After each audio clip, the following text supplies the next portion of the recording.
हरिओम तत्सत। इस जन्म कुंडली विश्लेषण को देखने से पहले जन्म कुंडली कैसे देखते हैं वह वीडियो देखना आपको आवश्यक है। आपको जो कुंडली बनाकर भेजी गई है उसमें संपूर्ण फलादेश उपाय विस्तार से लिखे गए हैं एवं बताए गए हैं। यह आपको समझाने के लिए एक छोटा सा वीडियो बनाया जा रहा है। यह वृषभ लग्न की कुंडली है। सूर्य से फलादेश प्रारंभ करते हैं। सूर्य तृतीय भाव में विराजमान है। सूर्य जो है वह माता भूमि भवन के स्वामी है और स्वयं से द्वादश भाव में चले गए, पहली बात। और दूसरी बात कि शनि की दृष्टि जो है वह भी सूर्य पर है। शनि की दृष्टि भी सूर्य पर है, तो इस प्रकार जो है सूर्य यहाँ से पीड़ित हो रहे हैं। तो माता भूमि भवन के स्वामी स्वयं से द्वादश भाव में जाएंगे और भाई बहन के घर में जाकर शनि से पीड़ित हो जाएंगे, तो क्या होगा कि भाई बहन के सुख में कठिनाई एवं परेशानी होगी। और विशेषकर बड़े भाई का सुख ऐसे व्यक्ति को नहीं मिलता है, और होंगे भी तो उनसे बहुत ज़्यादा मतभेद होगा। और माता भूमि भवन वाहन के सुख में भी परेशानी होगी। तो यहाँ आप सूर्य का मंत्र जाप करें, उसे प्रबल करें, और शनि से संबंधित आपको उपाय तो करना ही है, उसके बारे में बाद में चर्चा। और सूर्य यहाँ से दृष्टि डाल रहे हैं आपके भाग्य स्थान में, तो कुछ कठिनाइयों के साथ भाग्य की उन्नति होती है, धर्म का पालन करते हैं। इस प्रकार आप सूर्य का फलादेश समझिए। अब चंद्रमा के विषय में चर्चा करते हैं। तो चंद्रमा तृतीय भाव के स्वामी है और नवम भाव में विराजमान है। और चंद्रमा जो है उस पर मंगल सूर्य बुध की दृष्टि है, किसी पीड़ित करने वाले ग्रह की दृष्टि नहीं है। तो लेकिन चंद्रमा 30 अंश के हैं, देखिए बहुत ही कमजोर है अंश बल। चंद्रमा चाहे कारक हो चाहे अकारक हो, उनका हमारे जीवन में सूर्य चंद्रमा का बहुत ज़्यादा महत्व होता है। और देखिए चंद्रमा के इधर भी कोई ग्रह नहीं है, इधर है तो केतु है, और यहाँ इस पर मतलब खैर मंगल सूर्य बुध की दृष्टि है जो कि उससे मित्रता रखते हैं। तो चंद्रमा यहाँ क्या करेंगे, भाग्य की उन्नति होती है कुछ कठिनाइयों के साथ, क्योंकि शनि के घर में विराजमान है, कमजोर भी है। तो परिश्रम के माध्यम से, कठिन परिश्रम के माध्यम से समझिए कि भाग्य की उन्नति होती है, धर्म का पालन करते हैं, यहाँ दृष्टि डालती है तो पराक्रम में वृद्धि होती है और भाई बहन का सुख प्राप्त होता है। तो अब चंद्रमा तो क्या आ रहा है कि भाई बहन का सुख प्राप्त होता है, लेकिन तृतीय भाव में सूर्य जब पीड़ित हो गए तो उनसे परेशानी होती है। तो यह आप समझें कि सभी ग्रहों के फलादेश को मिलाकर आखिरी निर्णय लिया जाता है, और चंद्रमा यहाँ बिल्कुल कमजोर है। तो इसलिए चंद्रमा का आपको मंत्र जाप करना चाहिए, शिव जी की उपासना करना चाहिए, सफेद चंदन का तिलक भी लगाना चाहिए। मंगल इस कुंडली में द्वादश भाव के स्वामी हैं और पत्नी के दैनिक रोजगार के स्वामी हैं। और मंगल यहाँ देखिए आपके द्वितीय भाव में धन एवं कुटुंब के घर में विराजमान है और 25 अंश के हैं, बहुत ज़्यादा मजबूत नहीं है। और मंगल को इस कुंडली में अकारक माना जाता है। खैर यहाँ मंगल थे तो उनसे कोई विशेष परेशानी नहीं थी, लेकिन मंगल राहु के साथ विराजमान है। लेकिन राहु 1 अंश के हैं और मंगल 25 अंश, तो इनमें दूरी भी बहुत ज़्यादा है। लेकिन ऐसा नहीं है कि प्रभाव नहीं होगा, होगा लेकिन कम होगा। अगर आप ये सोच लें कि नहीं चलो दूरी ज़्यादा है, हमें उपाय नहीं करना चाहिए, तो फिर आप परेशानी में फंस जाए। तो मंगल यहाँ पर राहु से पीड़ित हो गए द्वितीय भाव में, तो धन एवं कुटुंब के सुख में कठिनाई एवं परेशानी होती है। पत्नी के स्वामी है तो पत्नी एवं वैवाहिक जीवन के सुख में भी परेशानी होती है, खर्च इत्यादि के कारण भी परेशानी होती है, और धन का संग्रह ठीक से नहीं हो पाता क्योंकि खर्च के स्वामी धन के घर में बैठ गए। अब मंगल यहाँ से देखेंगे पंचम भाव में, तो विद्या बुद्धि के क्षेत्र में सफलता प्राप्त होती है, परंतु संतान संबंधित कुछ परेशानी भी होती है। और यहाँ से मंगल देखेंगे अष्टम भाव में, तो आयु में इत्यादि में वृद्धि होती है। और नवम भाव में देखेंगे तो भाग्य की विशेष उन्नति होती है, धर्म का पालन करते हैं, उच्च शिक्षा प्राप्त होती है।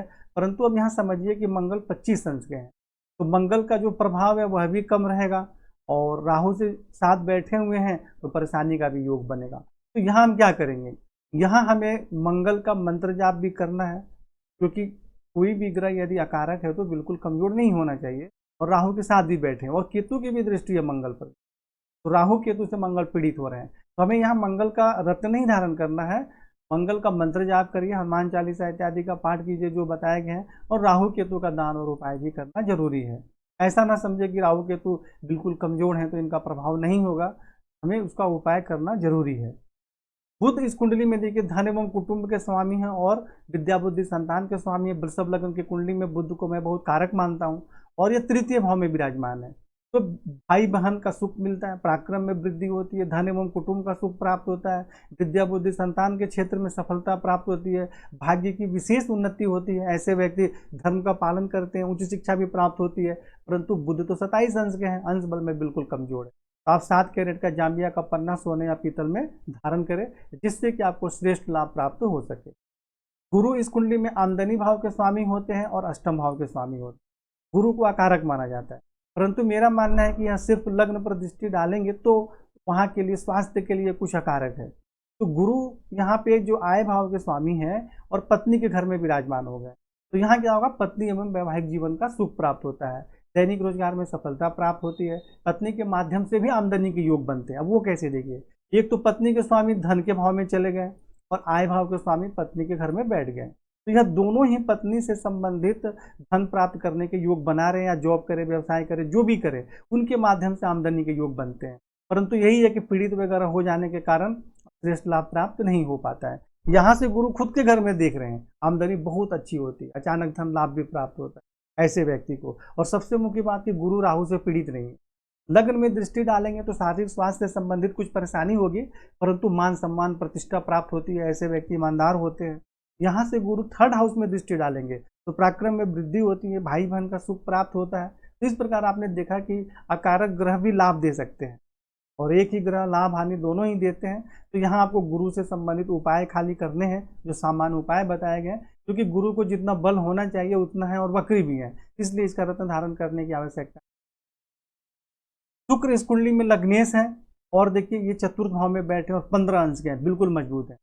और सूर्य के घर में बैठे हो तो हम यह मान सकते हैं कि कुछ कठिनाइयों के साथ माता भूमि भवन वाहन का श्रेष्ठ सुख प्राप्त होता है, शारीरिक स्वास्थ्य सौंदर्य सम्मान प्रतिष्ठा में वृद्धि होती है। और 10म भाव में दृष्टि डालते हैं तो पिता राज्य रोजगार के क्षेत्र में सुख सम्मान एवं सफलता प्राप्त होती है, बहुत अच्छा लाभ प्राप्त होता है। और शुक्र से संबंधित अगर कोई कार्य करे तो बहुत ही अच्छी सफलता प्राप्त होती है। अब यहाँ तो खुद ही शुक्र मजबूत है, ऐसे कुछ करना नहीं है, दशा वगैरह में आप मंत्र जाप कर सकते हैं तो अच्छा लाभ प्राप्त होगा। शनि इस कुंडली में राजयोग कारक ग्रह होते हैं, 9वें भाव के स्वामी और 10वें भाव के स्वामी है, राजयोग कारक ग्रह है और 6ठ भाव में यह उच्च राशि में। तो यहाँ शनि के विराजमान होने से क्या होगा, शत्रु पक्ष पे प्रबल प्रभाव होता है और नौकरी में बहुत अच्छी सफलता प्राप्त होती है, परंतु भाग्य की उन्नति में कठिनाई एवं परेशानी भी होती है और स्वयं का व्यवसाय करने में पूर्ण सफलता प्राप्त नहीं होती है। ऐसे व्यक्ति नौकरी करे तो इसमें बहुत अच्छी सफलता प्राप्त होती है। यहाँ से शनि दृष्टि डालेंगे, 8म भाव में आयु में वृद्धि होती है, 12 भाव में दृष्टि डालेंगे तो थोड़ा खर्च अधिक रहता है, परंतु बाहरी स्थानों के संपर्क से जीवन में उन्नति भी होती है। और यहाँ से शनि जब सूर्य पर दृष्टि डालेंगे तो मैंने पहले ही बताया था कि माता भूमि भवन भाई बहन के सुख में परेशानी हो। और दूसरी बात कि शनि यहाँ सूर्य को तो पीड़ित कर रहे हैं और शनि पर राहु की दृष्टि भी, तो इन सब कारणों से भी रोजगार, भाग्य की उन्नति, माता भूमि भवन भाई पराक्रम, इन सभी चीज़ों में थोड़ी बहुत परेशानी के योग बन जाते हैं। तो यहाँ हमें क्या करना है, शनि उच्च राशि में तो है लेकिन अंश बल में कमजोर है, दोनों चीज़ हमें देखना पड़ेगा। तो यहाँ आपको शनि से संबंधित मंत्र जाप भी करना है और शनि से संबंधित उपाय भी करना है, क्योंकि यह सूर्य को पीड़ित कर रहे हैं। तो यहाँ पे मंत्र रत्न वगैरह धारण नहीं करना है, आपको मंत्र जाप करें, लोहे का छल्ला धारण करें, 7 मुखी रुद्राक्ष धारण करें और इससे संबंधित जो उपाय बताए गए वह भी आपको करना है। किसी भी ग्रह का दान उपाय करने से वह ग्रह कमजोर नहीं होता, उसके दोष में कमी होती है। राहु इस कुंडली में यहाँ देखिए मंगल के साथ विराजमान है। राहु यदि यहाँ अकेले विराजमान होते, अगर मंगल नहीं होते तो ये समझिए कि यहाँ क्या हो जाता, फलादेश, धन एवं कुटुंब का श्रेष्ठ सुख प्राप्त होता है। परंतु अब यहाँ इसके साथ मंगल हो गया तो फलादेश चेंज हो गया, यहाँ क्या हो गया, धन एवं कुटुंब के सुख में परेशानी हो गई, पत्नी एवं वैवाहिक जीवन के सुख में भी परेशानी हो गई। यहाँ से जब यहाँ दृष्टि डालेंगे तो वही मैंने पहले बताया अभी शनि में कि शत्रु पक्ष पर तो प्रभाव रहेगा, परंतु परेशानी भी होगी, रोजगार में भी परेशानी वगैरह होगी। और यहाँ से 8म भाव में दृष्टि डालेंगे तो स्वास्थ्य एवं आयु के संबंध में परेशानी होती है और 10म भाव में दृष्टि डालेंगे तो कुछ कठिनाइयों के साथ पिता राज रोजगार के क्षेत्र में सफलता प्राप्त होती है। राहु केतु के अंश में मत जाइएगा, मैं बहुत कुंडलियों में देखा है कि राहु केतु अंश बल में बहुत कमजोर थे लेकिन बहुत परेशानी जीवन में की है, तो इसलिए आपको इसका उपाय करना जरूरी है। केतु यहाँ बैठे हैं तो आयु में वृद्धि होती है, 12 भाव में दृष्टि डालेंगे तो बाहरी स्थानों के संपर्क से कुछ परेशानी होती है, खर्च अधिक रहता है और पैर के सबसे निचले भाग में चोट इत्यादि लगने की संभावना रहती है। और यहाँ जब केतु मंगल को देख रहे हैं तो धन एवं कुटुंब के सुख में परेशानी होगी, पत्नी वैवाहिक जीवन के सुख में भी परेशानी होगी। और यहाँ देखिए केतु मंगल के घर में भी देख रहे हैं और मंगल को भी देख रहे हैं, तो ये बहुत ज़्यादा फालतू खर्च भी या धन का नाश करवाने का भी योग बनाते हैं।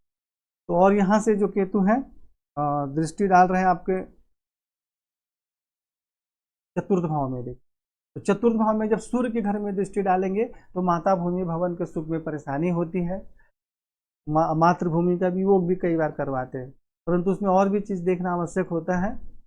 तो इस प्रकार आप उपाय करें, और आपकी कुंडली में संपूर्ण फलादेश उपाय विस्तार से बताए गए हैं, और आपको नहीं समझ में आया तो फोन करके और आप चर्चा करें। हरि ओम तत्सत।